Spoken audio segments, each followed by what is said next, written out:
Сайн байцгаана уу та бүхний өдрийн мэндийг хүргэе. За өнөөдрөөс эхлээд миний хувьд YouTube сувгаараа хийж байгаа таеквондо хичээл гэж байгаа. За таеквондо хичээлээ үзэж байгаа хүмүүстээ илүү ойлгомжтойгоор байлгахын тулд одоо илүү мэрэгжлийн төвшөнд хийгдсэн хичээл, таеквондо видео бичлэгнүүд дээр өөрийн зүгээс монгол тайлбарыг оруулаад монгол заавраар та бүхэнд дараагийн хичээлийг хүргэж явахаар шийдлээ. За тэгэхээр өнөөдрийн хичээл маань таеквондогийн одоо хоёр дахь өшөглөлт буюу долочаги гэж өшөглөлт байна. За ингээд бичлэгээ үзээд хичээлдээ орцгоё. За долочаги өшөглөлтийг хийхдээ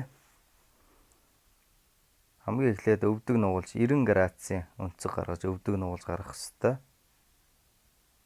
За тэгээд яг доод хөл дээрээ бараг бүтэн шахуу 180 градус эргээд өвдгийг эргүүлэх ёстой.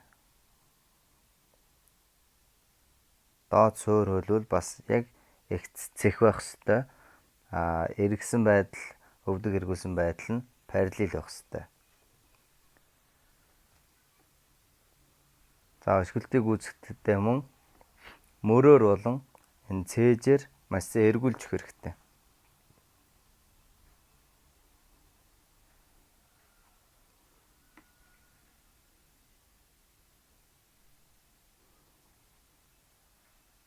За хүнийг үндсэндээ хажуу талаас нь ингэж өшгөлтийг долочаги гэдэг байх нь байна.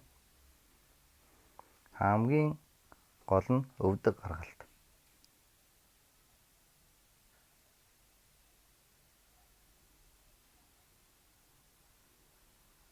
За өвдгөл ийм доор байж болохгүй байх нь байна.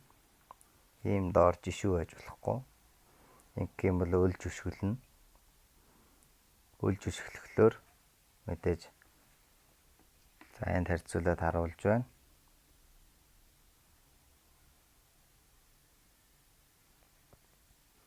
Хөлийг доод суурил дээр эргэх ёстой. За өшгөлтийн чигүүл яг ийм байна.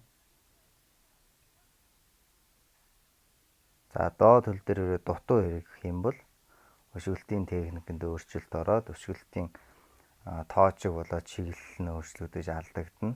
Мөн хүч болоод тэнцвэрт өөрчлөлт ордог.